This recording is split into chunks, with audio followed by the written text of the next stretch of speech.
All right, so we just covered retirement plans.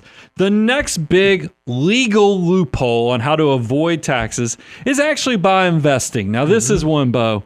When I hear Warren Buffett complain about how low his tax rates are compared to his secretary, people often go, how does it do that? How's he exploiting the tax code for this to happen? It's because he's an investor. And guess what? The tax code is structured in a way that it rewards investing in capital assets. That's exactly right. Now, not all capital investing is at favorable tax rates. If you have short-term capital gains or you have ordinary dividends, those are taxed at ordinary income rates. Not all that exciting. However, if you are a long-term investor, you can have qualified dividends and long-term capital gains that are actually subject to lower tax rates. Instead of paying your ordinary marginal rate, you can pay as low as 0%, which we'll talk about, but in most cases, 15% long-term capital gains rates, which is a very attractive proposition for folks who are putting their money to work for them over the long term. Yeah, so it's good to be an investor, and Bo kind of just alluded to it, and I want to give the details.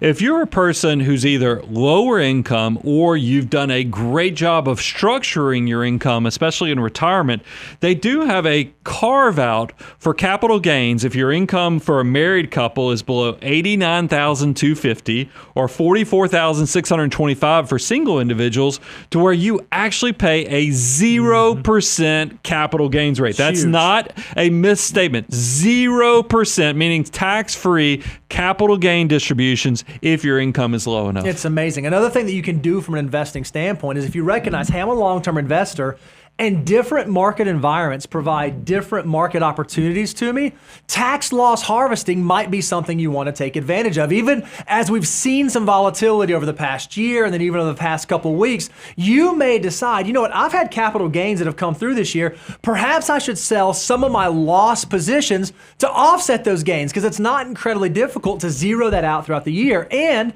if we have a substantial down year like what 2022 was, you can actually harvest those losses and be able to use them in future years to offset all of your capital income, even up to as much as $3,000 of ordinary income. So just because the market is down does not mean there aren't silver linings you can take advantage of from a tax standpoint. And I always like to be strategic. I talk about when you're doing your tax planning to avoid taxes legally, tax location matters. Just like earlier I was talking about that 0% capital gains tax rate.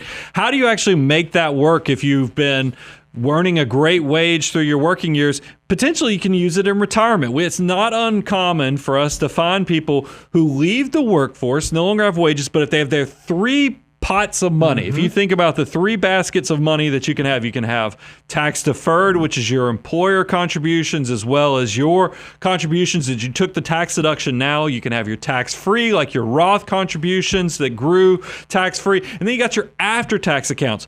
If you structured your three buckets in the appropriate way, you can actually legally manipulate your retirement stream to the point that you could potentially exploit those 0% capital gains rates.